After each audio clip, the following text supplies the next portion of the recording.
तेजस्विनावधीतमस्तु मा विद्विषावहै।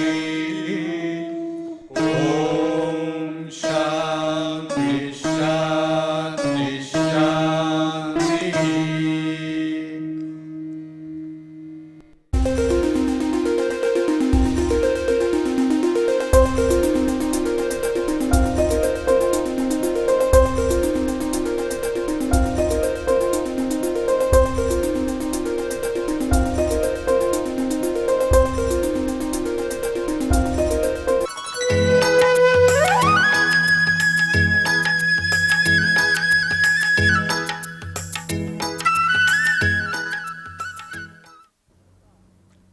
In the last lecture, we saw how a complicated integral operation like the convolution in time domain is simplified in the transform domain by the pure multiplication of the pertinent transforms. Let me illustrate this first with an example before we go on to a discussion of other properties.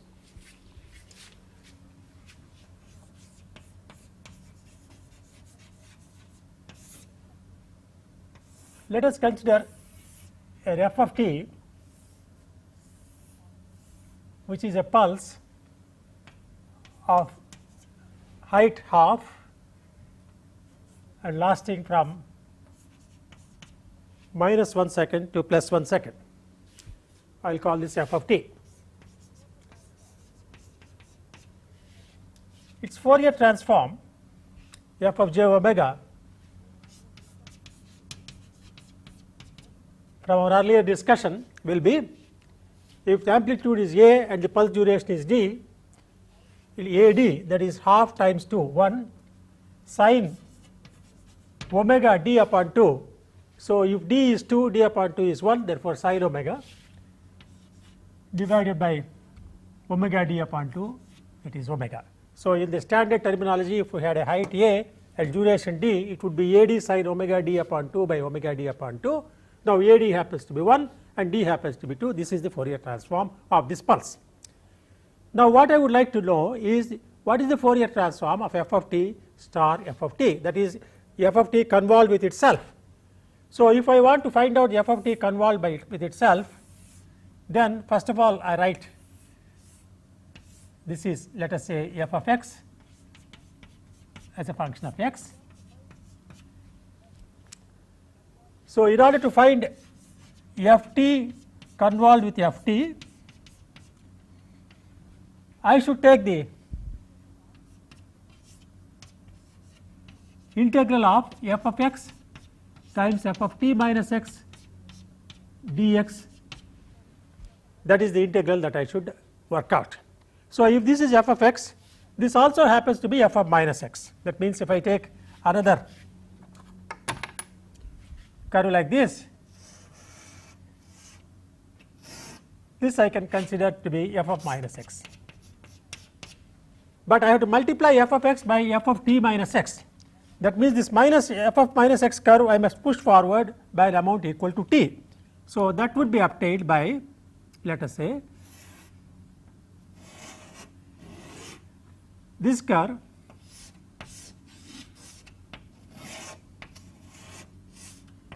which I would like to say is f of t minus x. So, originally this was minus 1, this is 1, and I push this forward by an amount t, therefore, this interval equals t. So, the overlap interval between f of x and f of t minus x is, this is 2, this is t, therefore, this is 2 minus t. So, that is the overlap interval between these two, and when you multiply these two curves, each of amplitude half, you get the area under the curve. After all, this represents the area under this curve, and this is the area that you get. Amplitude is, the height is 1/4 and the duration is 2 minus t, therefore, the area of this will be 1/4 times 2 minus t. That would be what would be the value as you push forward this curve in the positive direction. If you push it in the negative direction, you get a similar expression. Therefore, the variation of ft convolved with ft would be, for positive t, when t equals 0, we have to take these two, the f of minus x and f of x multiplied together, that will be 1/4 lasting for 2 seconds, therefore, it will be half, but then as t progresses this reduces in this manner. So, it starts with half and becomes 0 when t equals 2, and beyond t equals 2 this white curve comes away from this, and therefore, there will be no overlap area, and therefore, it becomes 0 from that point onwards. And if you proceed in the negative direction, you get a symmetrical result. It can be easily be seen that this is minus 2. So, f t convolved with f of t will be having, if you call that g of t, this will be the variation of this. So, to find the Fourier transform for this, you do not have to spend any additional effort, because we know the Fourier transform of f of t. So, g of j omega, the Fourier transform of this is obtained by multiplying f of j omega multiplied by f of j omega, which is indeed sin omega by omega whole squared.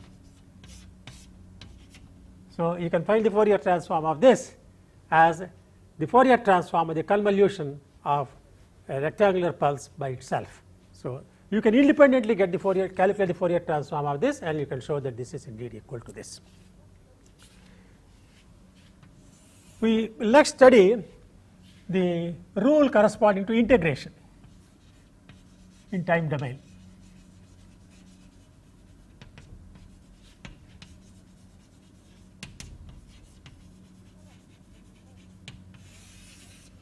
You can recollect that we said when a function is differentiated in time domain, in the transform domain it gets multiplied by j omega, and at that time I observed that if you want to integrate a function in time domain, in the transform domain it is not nearly division by j omega, it may entail something else.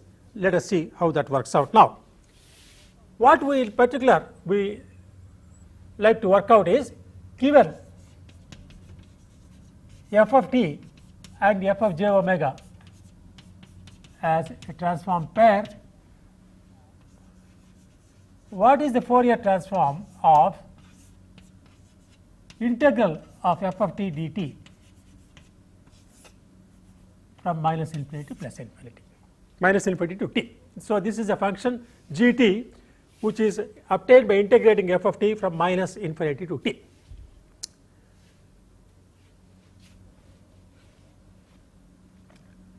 You can see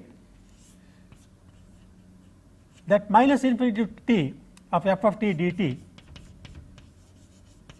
can be written as minus infinity to infinity of f of x.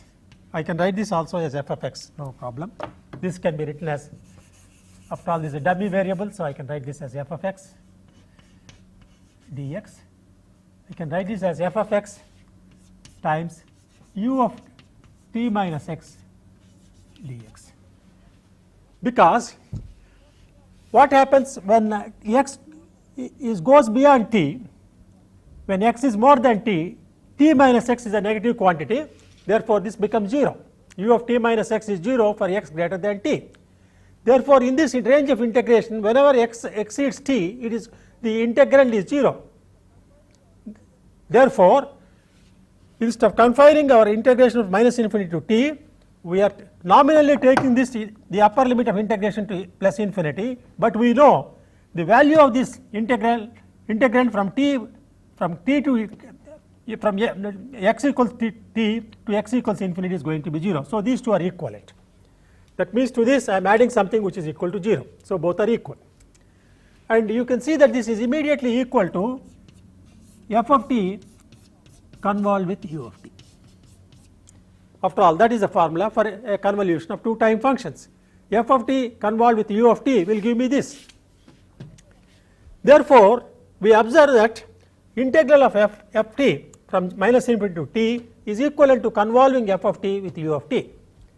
And we know from the convolution rule that the Fourier transform of this is obtained by multiplication of these two Fourier transforms. The Fourier transform of this will be f of j omega 1 over j omega pi delta omega, that being the Fourier transform of the unit step function.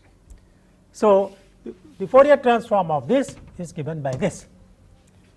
You observe now that f of j omega is not merely divided by j omega, but you have an additional component f of j omega times pi delta omega. So, this is the important result that we have. When you want to integrate a function of time from minus infinity to infinite t, you have to multiply by 1 over j omega plus pi delta omega. Let us see the implications of this. Is this compatible with this differential? Is this compatible with the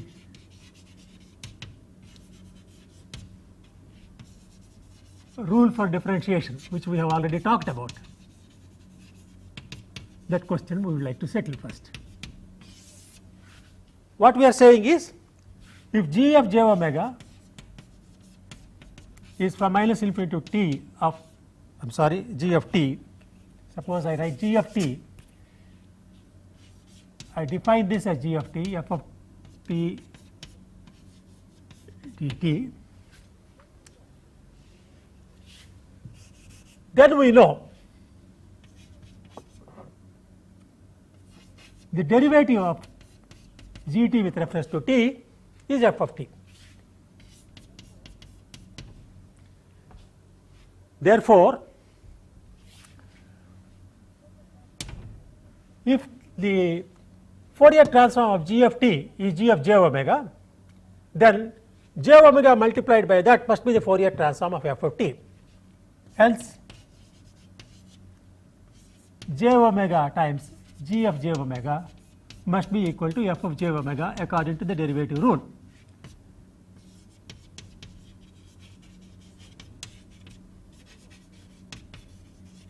According to the rule for differentiation. Now, is it indeed so? So, we know that g of j omega has got this Fourier transform. Therefore, let us see, check this.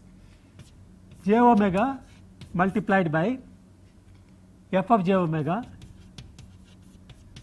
multiplied by 1 over j omega plus pi delta omega.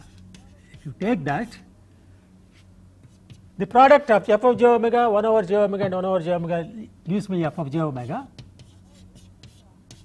plus I have additional term which is f of j omega pi delta omega.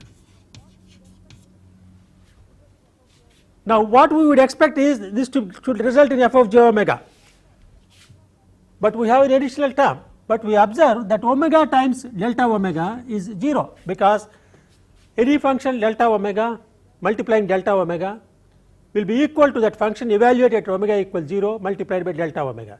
Therefore, since this quantity goes to 0, this is indeed equal to f of j omega. Therefore, there is no incompatibility. This is quite all right if it is consistent with the rule for differentiation that we have already derived.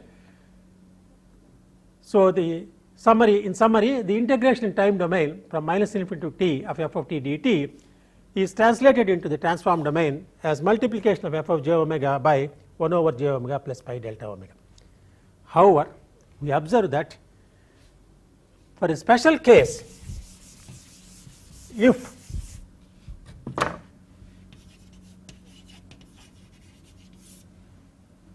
I can write this g of j omega, which is the Fourier transform of this quantity, is f of j omega divided by j omega plus pi delta omega f of j omega. So, a special case of f0 being equal to 0, suppose we have a special case where Fourier transform evaluated at omega equals 0 is equal to 0, then this will be 0, because this is equal to pi delta omega f of 0, and in this case this is equal to 0. Therefore, f of 0 if it is equal to 0, then the integration will result in f of j omega by j omega, you do not have the extra term. And when does f 0 become 0? When you recall once again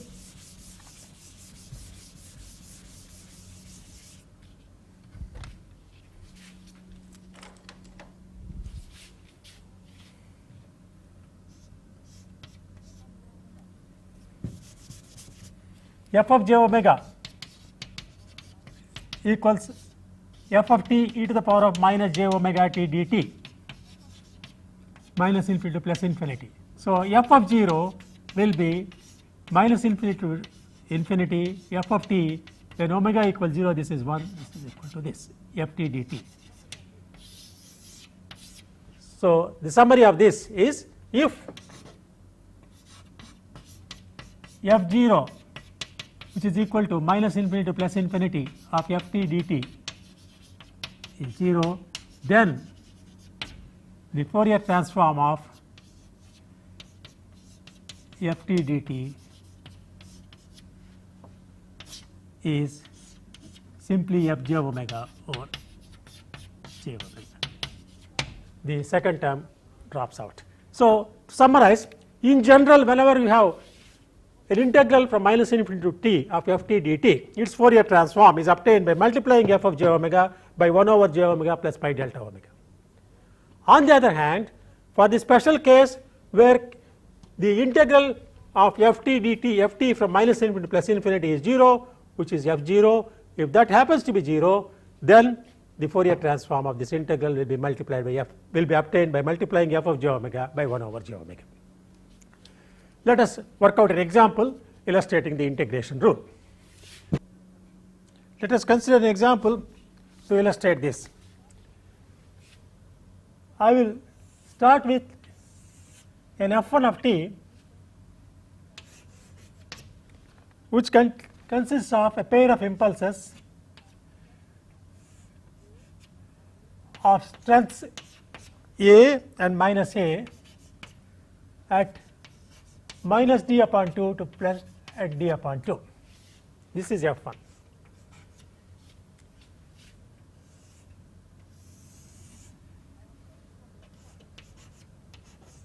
I obtain from f1 a function f2 which is the integral of f1 from minus infinity to t. So, as I integrate from minus infinity, I pick up 0 area. At this point, I have a jump, and the jump is equal to a, and that continues up to this point, and beyond that you have another jump of minus a because you are integrating through an impulse, and therefore this becomes 0. So, this will be f2 is obtained by integrating f1 from minus infinity to t. Therefore, what we have is this kind of f2. The derivative of f2 is of course f1. Now, if I integrate this once more, I get a function f3 which is minus d up to minus d upon 2, this is 0, and then it gradually increases because you are picking more and more area under this pulse. Therefore, this increases like this up to d upon 2, and beyond that it is flat because there is no further area being added to this curve. So, that will be the nature of f3, and the total area picked up from this point to this point is a times d base area. Therefore, this is equal to AD.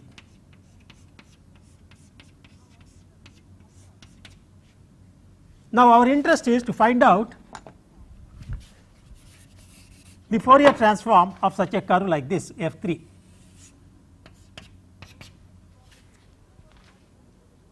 Now, we can put the problem this way. Suppose we want to find the Fourier transform of such a curve like this, then you know that this is the integral of this, which in turn is the integral of this.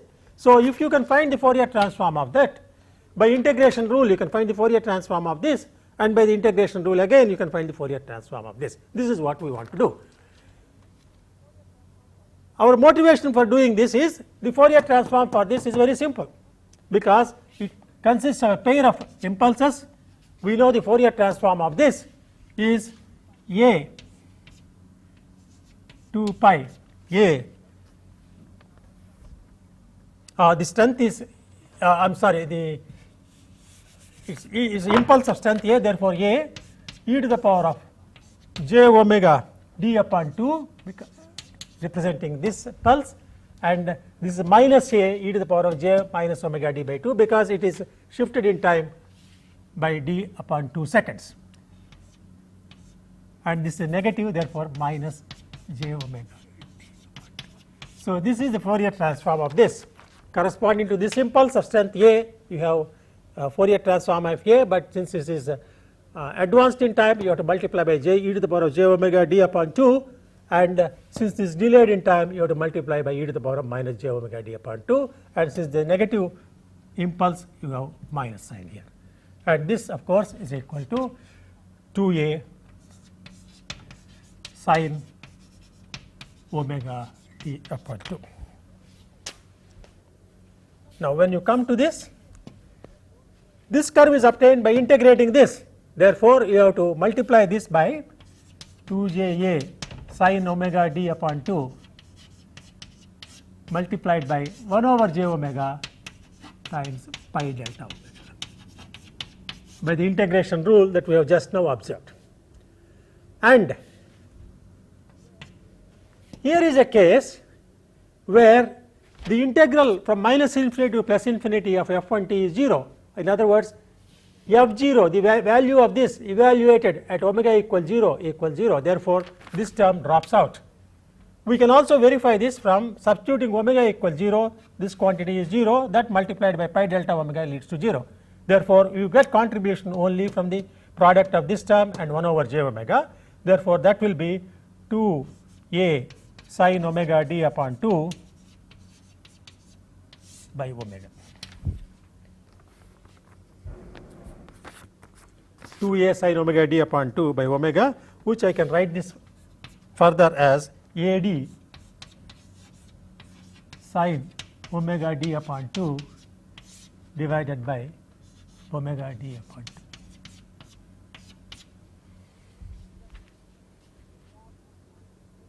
That is a form with which we are familiar. I just wanted to put it in that form so that once we have this pulse function, we know immediately its Fourier transform of this. Of course, the same thing is obtained through finding out the Fourier transform and derivatives to start with. Now, the Fourier transform of this is once again obtained by multiplying ad sin omega d upon 2 divided by omega d upon 2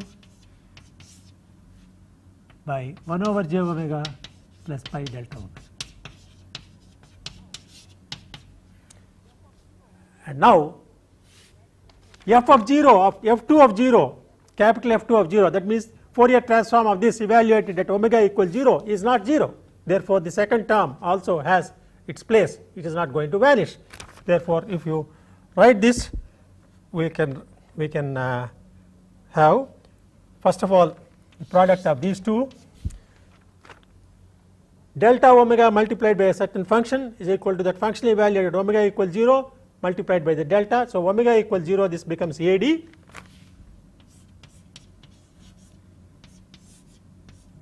times pi delta omega, because sin omega d upon 2 by omega d upon 2 evaluated at omega equals 0 equals 1, and then you have 1 over j, I put this as a minus j, ad is already there, sin omega d upon 2 divided by omega, because this omega is there, another omega d upon 2 is there, omega squared d upon 2. So, that will be the Fourier transform of this. So, this example illustrates how one can repeatedly differentiate a function or integrate a function and then get one transform from the other using the rule for differentiation or the integration as the case may be. Earlier we had worked out some examples where a function was continuously differentiated. Now, we have taken a reverse order. We started with a simple function whose Fourier transform can be easily be obtained and integrated this in 2 successive steps, and therefore, from the Fourier transform of this we are able to find the Fourier transform of this. After having studied the various properties of the Fourier transforms, let us now discuss how this theory can be applied to the analysis of systems. So, we will like to see how the Fourier transform theory can be used to find out the output of a system corresponding to various types of inputs.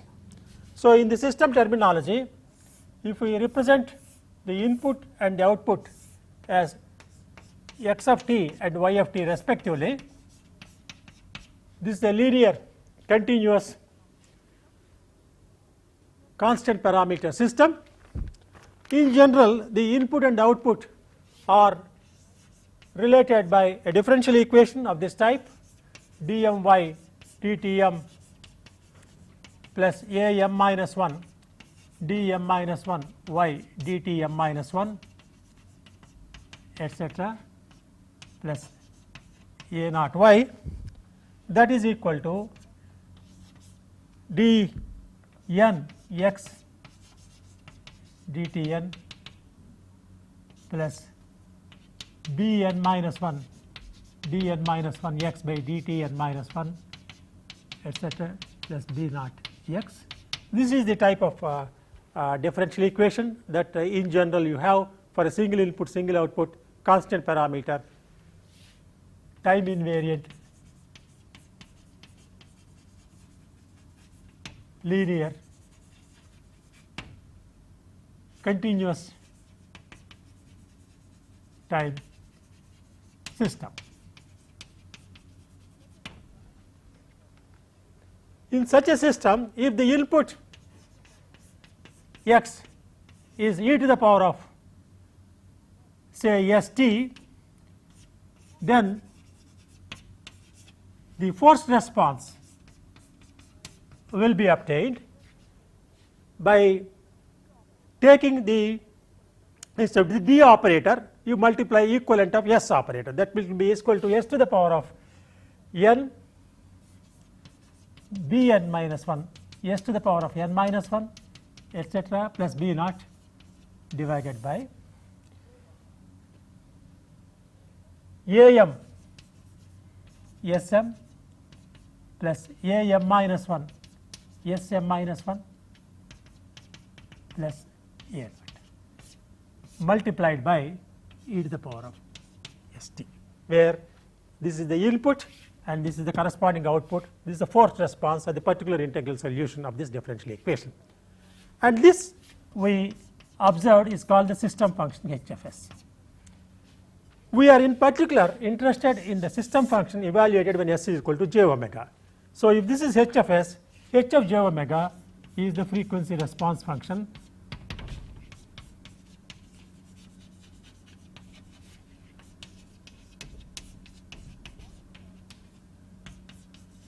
also called system function.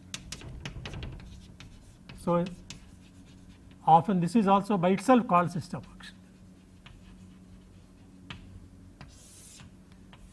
and this is, it is this particular function which we will make use of in the Fourier transform applications to systems. Now, let us see the implications of the system function. 1.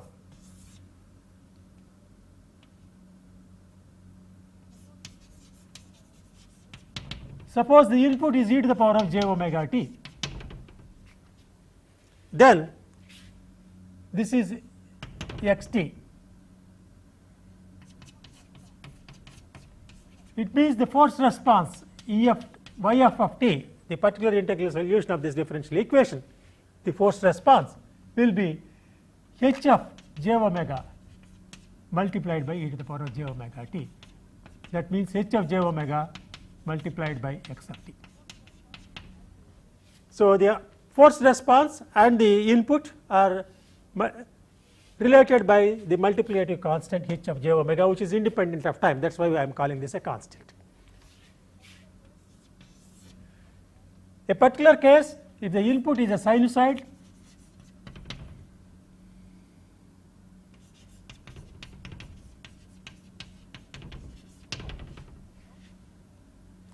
then the output phasor and the input phasor, these are phasors,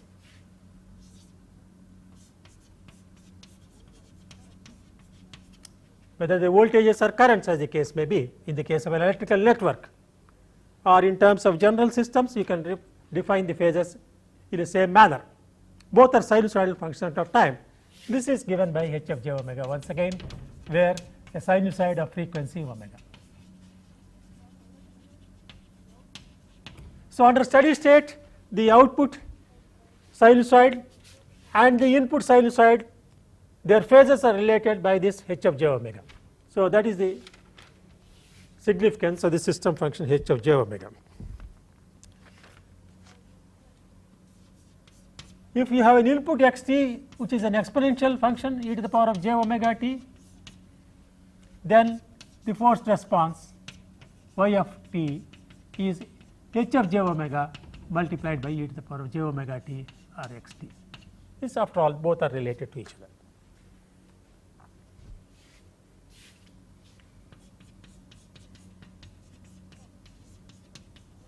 And it is this property which we are going to make use of in our Fourier transform theory, because we are breaking up any given x of t as the summation, infinite summation of time functions of this type. So, this is what we really want to make use of. So, in a general case,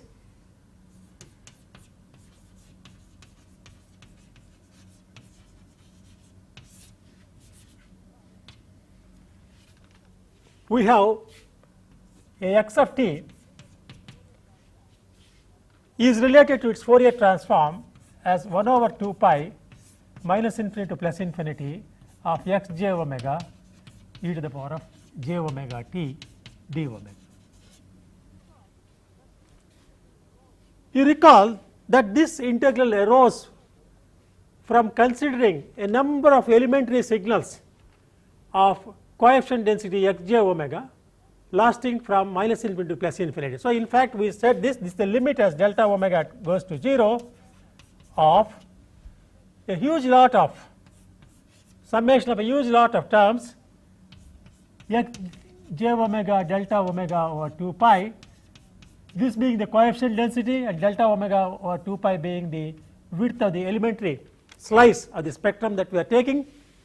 This is the coefficient and this is the function of time which it takes, and if you take all such signals, add them up, you get this x of t. That is the general input. So, if we have a general input x t, it can be thought of as a summation of elementary signals of this type, each with an amplitude like this, and this omega running from plus infinity to minus infinity.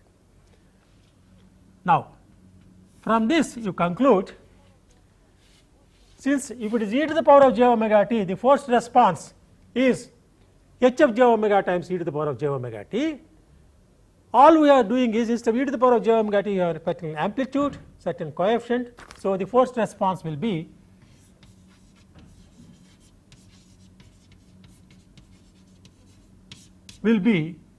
x j omega delta omega over 2 pi times h of j omega e to the power of j omega. And once again here also we have that limit as delta. This is the response for a single term, but we have a whole lot of such terms,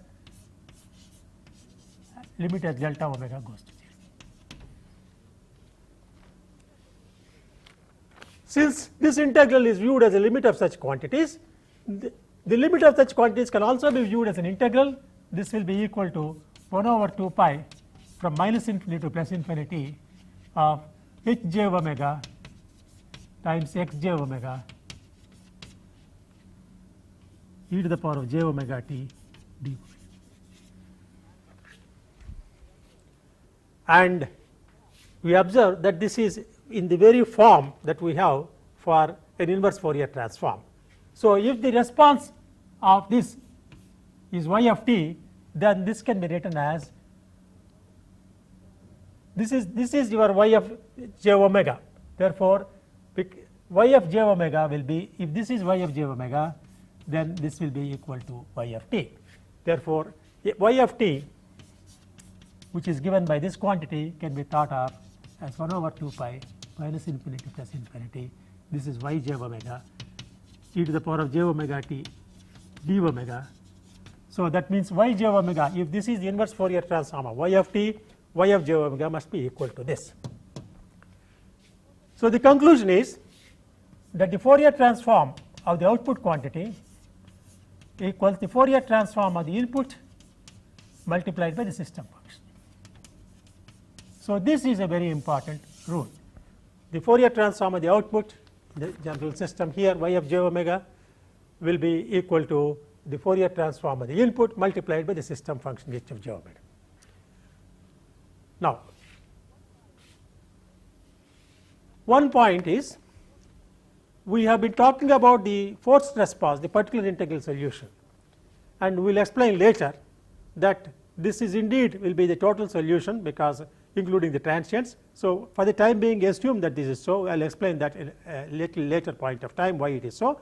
So, we can say that the output will be equal to the output Fourier transform will be the input Fourier transform multiplied h of j omega, or h of j omega can be thought of as the Fourier transform of the output to the Fourier transform of the input with 0 initial conditions. I will talk about that later with 0 initial conditions.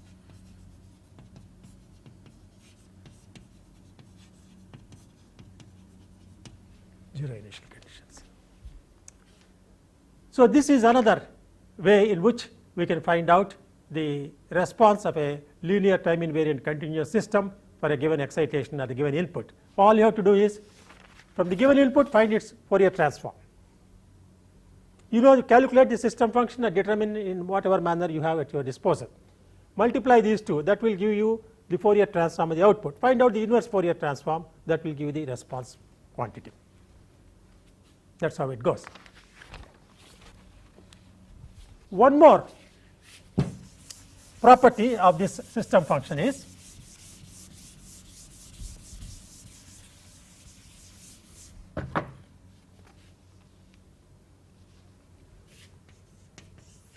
if the input happens to be a delta function, a unit impulse,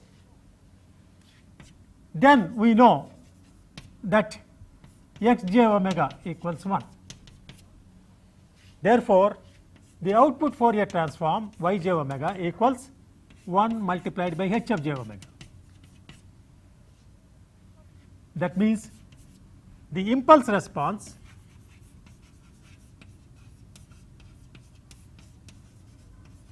if I call impulse response h of t, that is the inverse Fourier transform, because under an impulse excitation the output has a Fourier transform h of j omega. Therefore, the time function corresponding to this will be inverse Fourier transform of h of j omega. Or to put in other words, the impulse response h of t and the system function form a transform pair.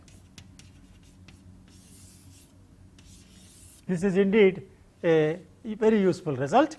System function is the Fourier transform of the impulse response, or the impulse response is the inverse Fourier transform of the system function.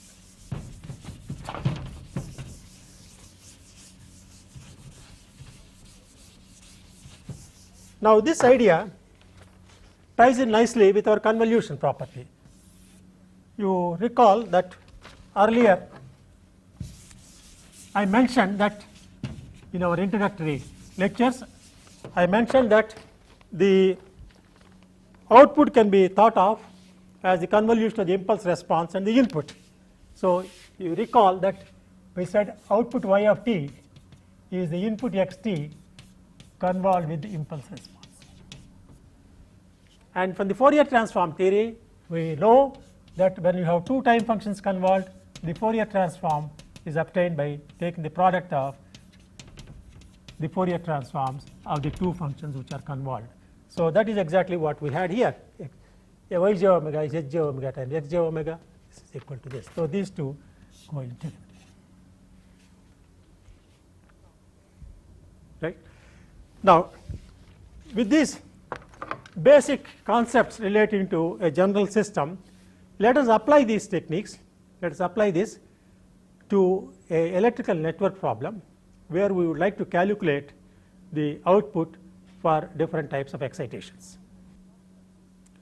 Let us now apply these concepts to evaluation of the transients in a particular network through an example.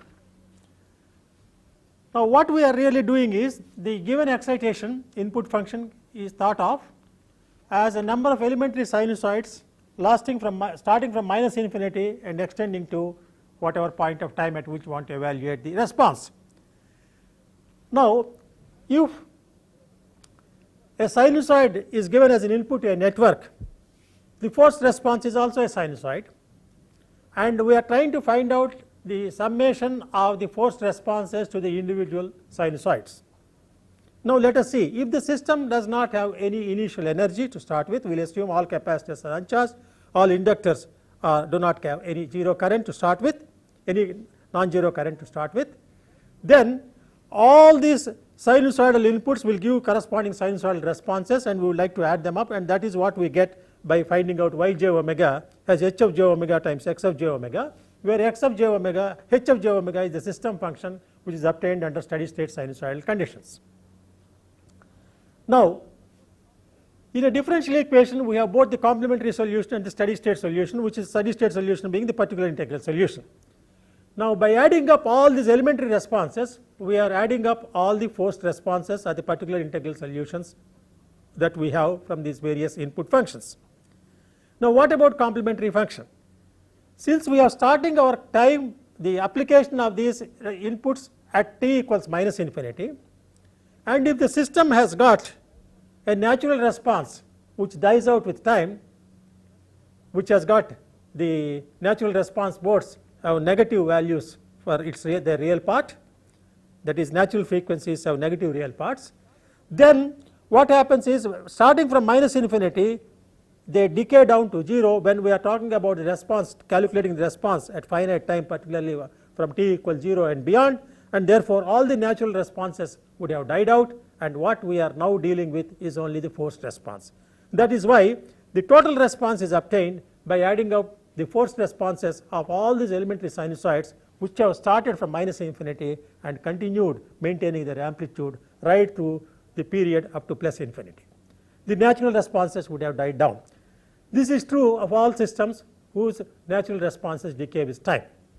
There may be certain difficulties where the natural responses do not die out with time. If the natural responses of a system, natural frequencies have 0 real part, that means they have sinusoids or DC responses as natural responses, then there will be some problems, but we will not be dealing with such cases as far as this course is concerned. We will assume that the system has a stable system with all the natural responses being decaying with time in exponential manner, and then because they have started at minus infinity, by the time we come to 0 they have decayed down.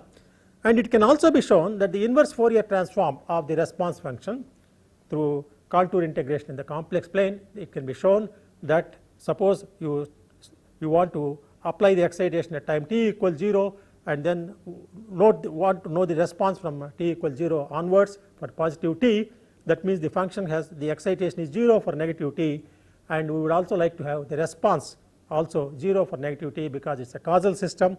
And if you take the inverse Fourier transform of y of j omega, it turns out that for such systems as we have studied, the response for negative t is going to be 0. Therefore, this is quite in accordance with the causality principle of the system, and therefore there is no necessity for a natural response terms to appear in the final solution. So, the overall, to sum up then, if you apply the Fourier transform theory and then apply the steady state methods, after all h of j omega is the response, is the ratio of the response to the input phasors under steady state conditions. So, we are applying the steady state theory and apply and obtain the natural the total transient response, even though we are applying steady state theory, because all the natural responses add up to 0 for negative values of time, and they decay by the time we start counting our responses. We are taking account of the responses for positive t and beyond. So, let us take an example to illustrate this. Suppose I have a current source IST which is given to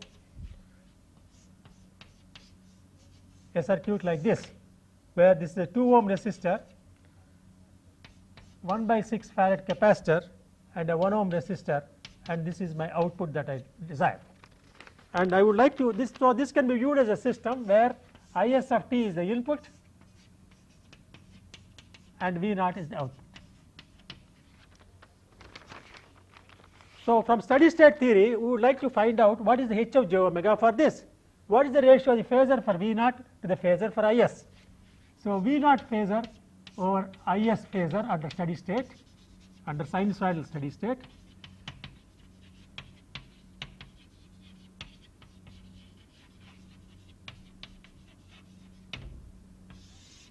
This is our h of j omega, because once you identify this as the output and this as the input, we have the output to the input, the system function can be defined V naught over Is.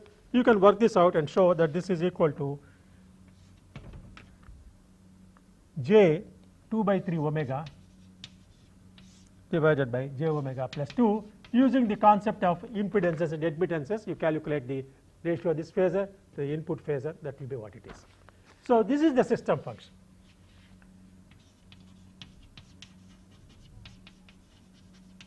So, once we have the system function, we can calculate the response to any kind of excitation Is of t that you have. We assume that the capacitor is initially uncharged.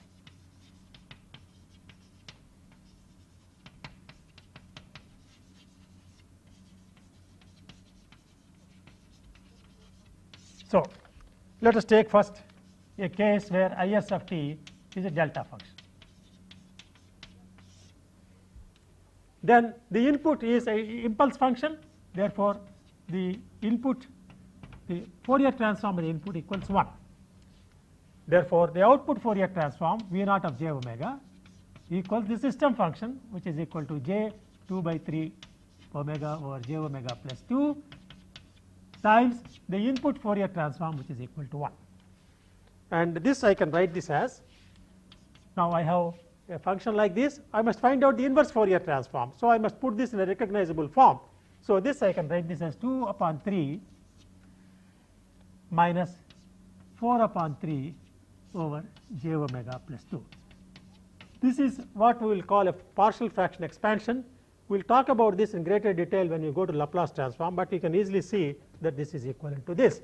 I try to break this up into two parts, each of which can be recognized to be the Fourier transform of known functions. That's the general idea.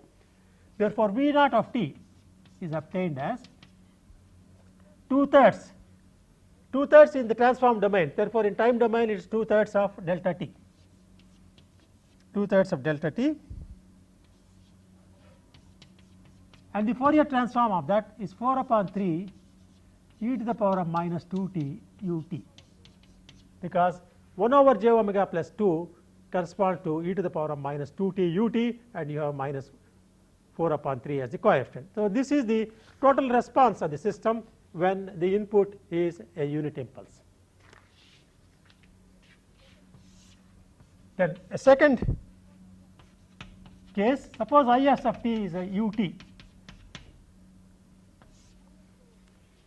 then Is j omega, the input Fourier transform, is 1 over j omega plus pi delta omega, and the output V naught j omega is 1 over j omega plus pi delta omega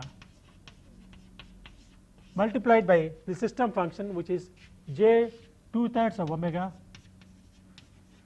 divided by j omega plus 2, and you can simplify this and show this to be equal to, you see, pi delta omega multiplied by this becomes 0, because this whole function is 0 at omega equals 0. Therefore, this does not contribute to any term in the final result. This will turn out to be 2 by 3 j omega plus 2, or V naught of t equals 2/3 e to the power of minus 2t ut. So, that is how you can calculate the transient performance of a network using the Fourier integral and Fourier transform concepts.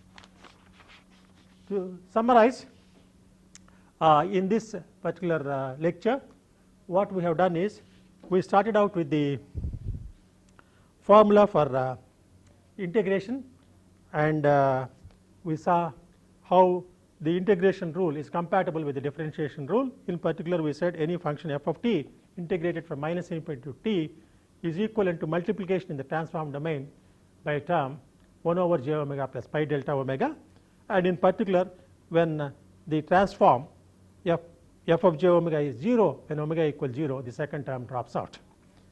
Then we saw how the Fourier transform theory can be applied to general system studies, and in the general system studies the frequency response function h of j omega plays a very important role as far as Fourier transform theory is concerned, and h of j omega is the value of the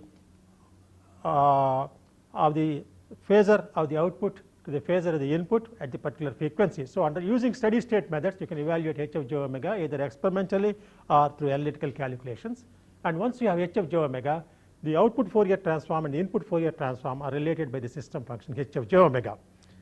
And I mentioned that even though this is the ratio of the forced response, the Fourier transform of the forced response to the Fourier transform of the input, in many particular cases, many cases which are a common interest where the natural frequencies decay, natural response decays with time, this also gives me the total solution, gives us the total solution.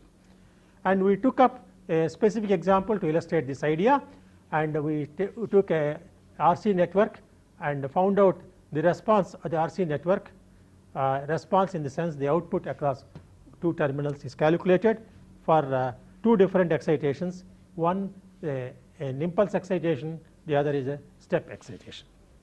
And this shows that the Fourier transform theory can be applied to evaluation of the transients in networks, not even though the Fourier transform is essentially related to steady state behavior of networks, it can be made use of to evaluate transients as well.